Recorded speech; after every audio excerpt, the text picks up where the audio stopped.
Welcome back to our lecture on the Italian Renaissance. Now, in the first part of this lecture, we talked about humanism and the kind of feelings of agency and spirit of optimism that accompanied new humanistic values. Well, to be a humanist, you have to begin with an education in the humanities. And of course, Renaissance thinkers emphasized the importance of an education in the humanities. What does that mean? Well, humanities are the specialties and creations of humans, including language and rhetoric, which is the art of human expression and, of course, the conduit of knowledge. Renaissance scholars turned to classical Latin and they scoured libraries for texts by Virgil and Horace and other classical Latin authors, and they studied the Latin language for its grammatical and syntactic value. They also studied Greek and Arabic. They studied hieroglyphics and Chaldean. They also studied vernacular languages, that is, the languages of the common people, including dialects of French and Italian and Spanish. And the reason why they did that is because they wanted to standardize and be able to create the same depth of expression in vernacular languages as was possible in classical languages. Now, in addition to the study of language and rhetoric, humanities is also the study of philosophy and literature. And these are the written achievements of human intellect, reason, and expression. Renaissance scholars studied text for their literary value. For example, they read Virgil's Aeneid not as a prophecy of a Christian empire, but for the beauty of Virgil's language, his rhythm, his meter, the compositional totality of the Aeneid, and how all of the different elements, the metaphors, and the symbolism work together. Now, in addition to language and philosophy and literature, a humanities education also emphasizes ethics. Now, ethics are the standards of human behavior and should not be confused with morals. Morals are standards of right and wrong. And standards of right and wrong in the Renaissance, just like in the centuries before, was determined by God. And therefore, morality is the study of theology. Rather, an education in the humanities emphasizes ethics because ethics are standards of right and wrong according to society, that is, human behavior and social standards. Humanists also emphasize the importance of studying history. Now, history is a record of everything that people have done. And of course, the Renaissance looked at the past as a kind of progress from the primitive Middle Ages to the glorious rebirth of the 14th century. And therefore, Renaissance scholars studied history as a monument to human progress. It was during the Renaissance that we see the development of the earliest methods of dating manuscripts and also critical methodical study and analysis of text to determine the validity of documents and potential biases. In fact, it was also during the Renaissance that some very important documents were actually proven to be forgeries based upon the methodical study of the script, the language, the material used in the manuscript, so on and so forth. The other very important part of an education in humanities was education in art and architecture. And art and architecture are the products of human skill and ingenuity. Perhaps one of the greatest examples of the art and architecture of the Renaissance is the cathedral in Florence. And if you notice the kind of decoration on the cathedral in Florence, we see these geometric planes and spheres and patterns, which makes the cathedral seem very kind of symmetrical. And that perfect dome by the artist, or I should say the architect Brunelleschi, demonstrates this kind of feat of Renaissance engineering. The study of Renaissance art and architecture was all about creating patterns and symmetry and perspective, as well as pushing human skill to its utmost limits, right? The greatest engineering marvels of their time. Now, when Michelangelo, who was living in Florence at the time, saw Brunelleschi's famous dome, he was completely taken back by its beauty and its symmetry, and he said that he could never create anything so beautiful, which we of course then know that Michelangelo goes on to construct the dome for St. Peter's Basilica in Rome. Okay, so again, Renaissance artists and architects and engineers were very worried about how things were perceived to the human eye. It was about showing that humans are capable of not only producing architectural feats, of pushing their engineering abilities, but also to create things that are beautiful, balanced, and symmetrical. Perspective and where the viewer is in relation to the art or the architecture piece was also extremely important. What I think are some of the most interesting works of art of the Renaissance are what are called trompe-l'oeil or false eye domes. So this is a false eye dome, meaning that there actually is no dome. This is a flat ceiling, but Andrea Mantegna painted this to appear as if there is a dome in that part of the ceiling. This is another false dome or a trompe-l'oeil dome in the Church of St. Ignatius in Rome. This I find to be a very, very interesting piece of Renaissance art. It is a trompe-l'oeil gallery or a false eye gallery. So this gallery, if you're standing at the end of it, actually appears to be a 60-foot gallery with a figure of the god Ares that's supposed to be about 6 feet tall at the end.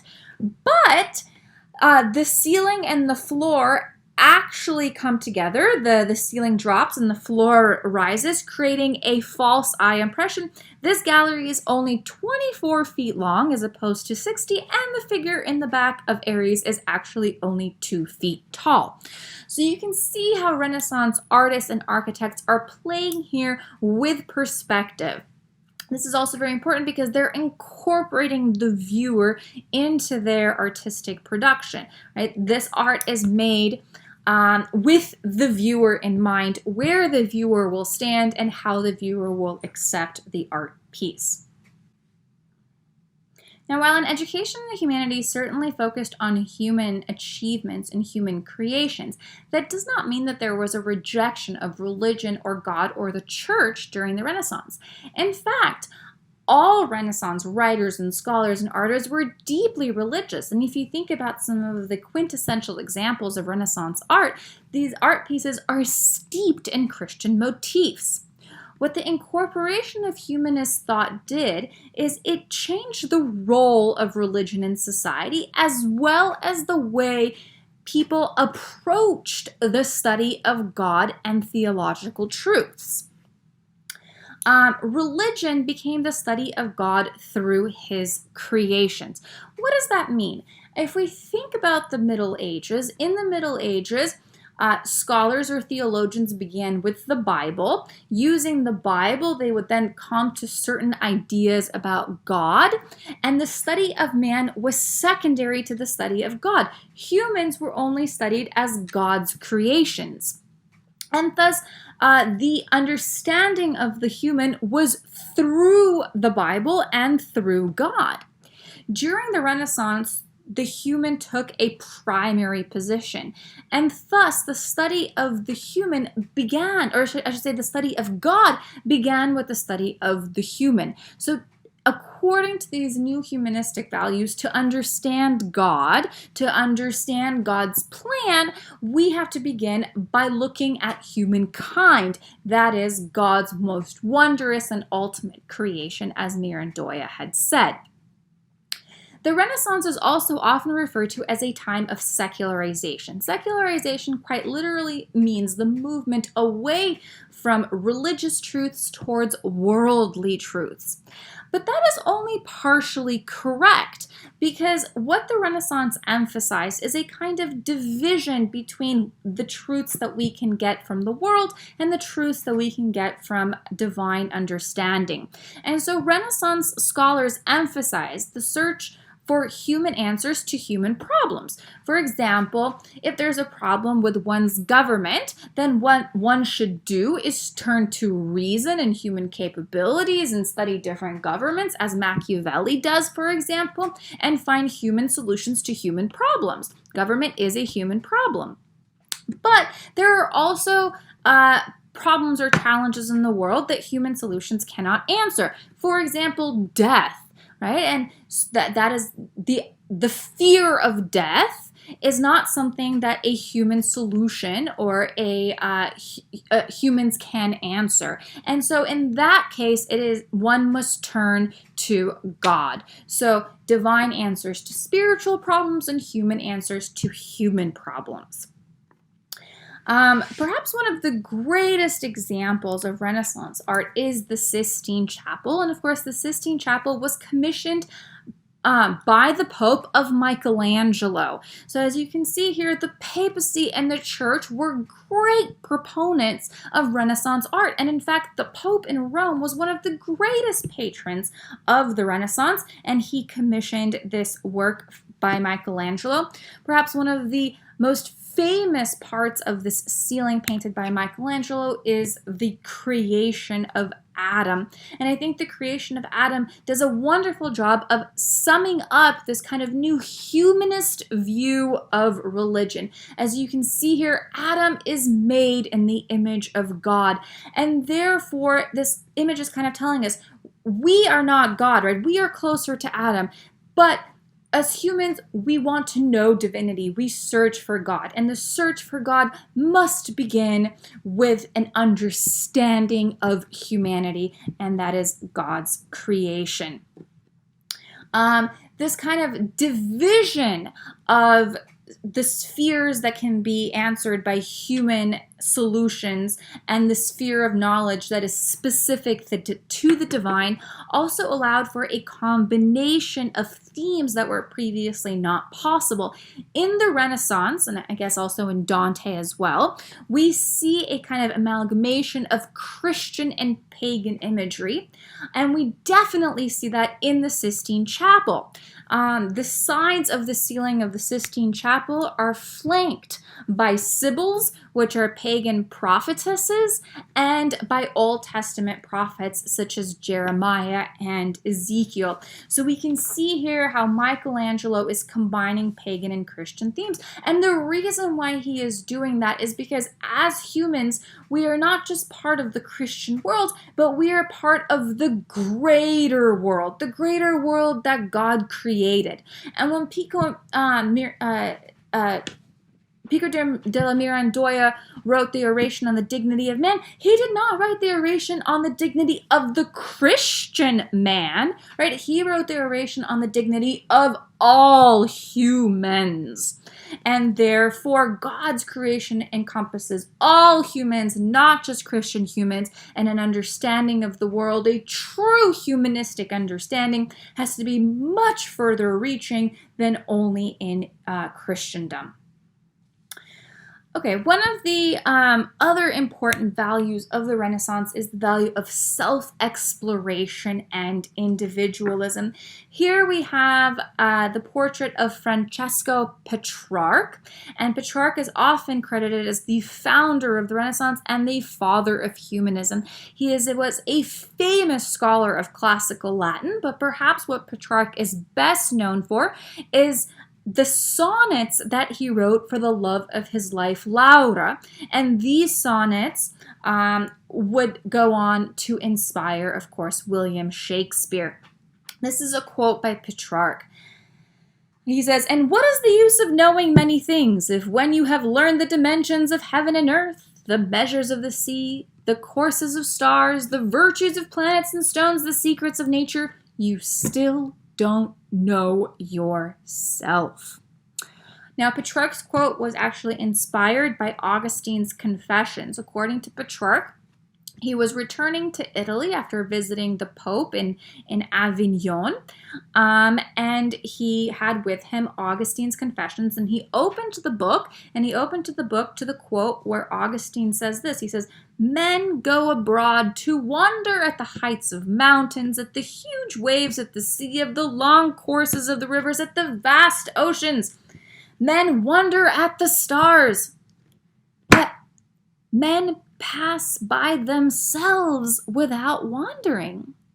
And in that moment when Petrarch read Augustine, began the Renaissance. In that moment of interiority and subjectivity began the Renaissance, because that is the moment when Petrarch realized that we shouldn't be studying futile questions of metaphysics and semantics and logic. What we must study is ourselves. We must study who we are. And therefore, humanism, or the study of humankind, begins with ourselves. Whether we want to know the scope of the world, or the greatness of God, or the engineering abilities that are possible in Florence, all of that has to begin with an understanding of who we are, our role in the world, and our potential to achieve.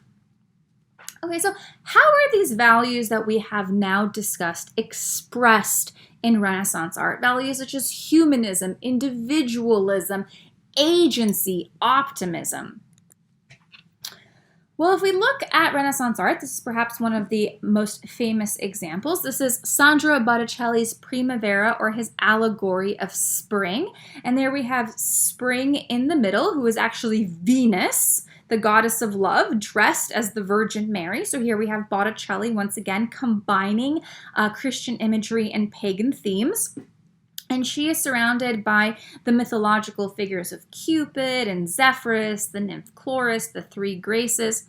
But notice the balance between these figures, the perspective, as well as the light and the colors that Botticelli uses. This painting has a sense of atmosphere. It drags the viewer into the action that is being depicted.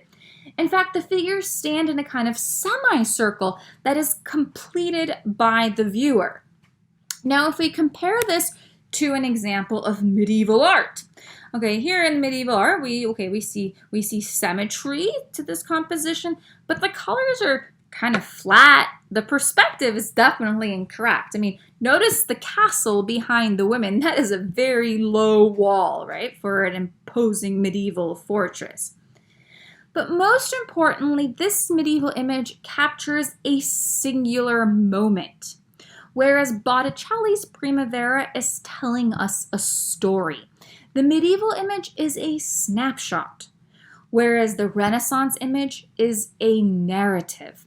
And this is what we see in the Renaissance art, right? We see a fascination with the classical world. We see the incorporation of pagan themes.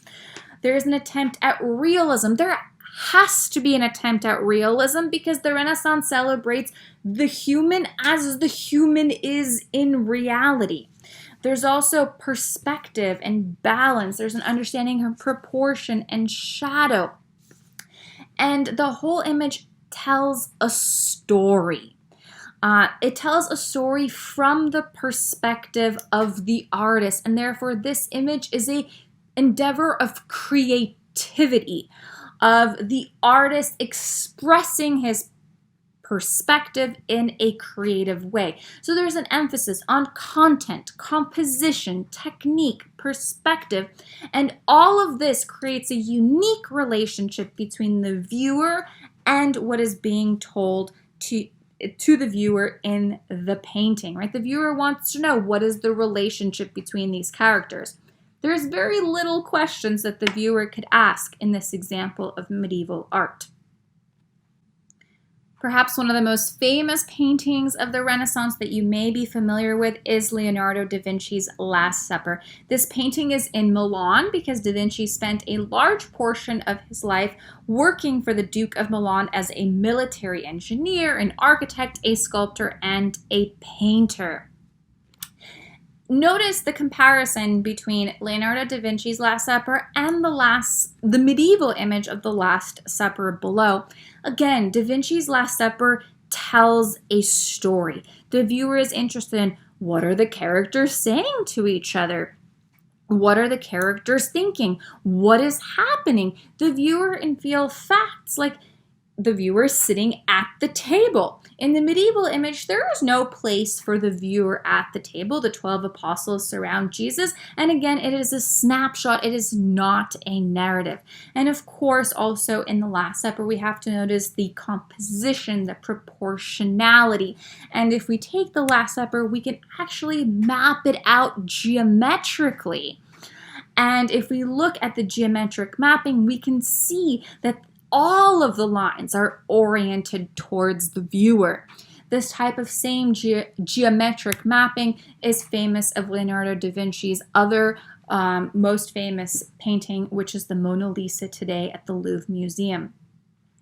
Perhaps one of the best examples of Renaissance art is Raphael's School of Athens, which is in the Vatican. It was commissioned by the Pope, and this is the depiction of ancient Greek and Roman philosophers in their kind of natural setting in a school of philosophy. And we can see here the Renaissance fascination with antiquity, not just in the characters present, Plato and Aristotle in the middle, but also in the architectural elements. It really looks like they're in an ancient Roman basilica.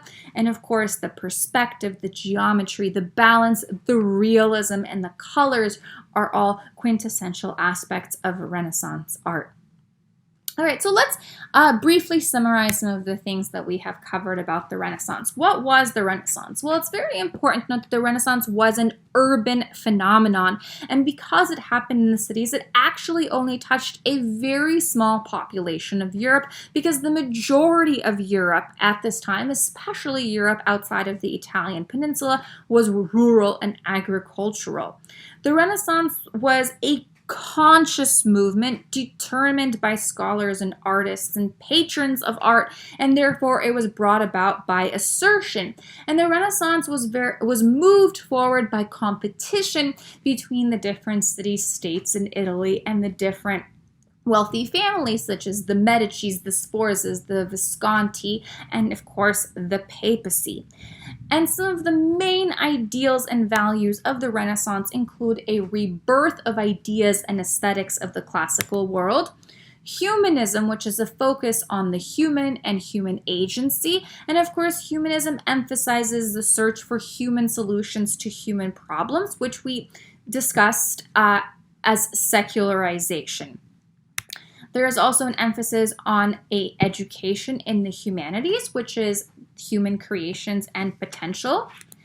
An emphasis on realism, both in art and in theory, right? According to humanist values, man is the most beautiful of God's creations in body and mind. So in literature and philosophy and art, the human form must be celebrated. Human versatility must be celebrated.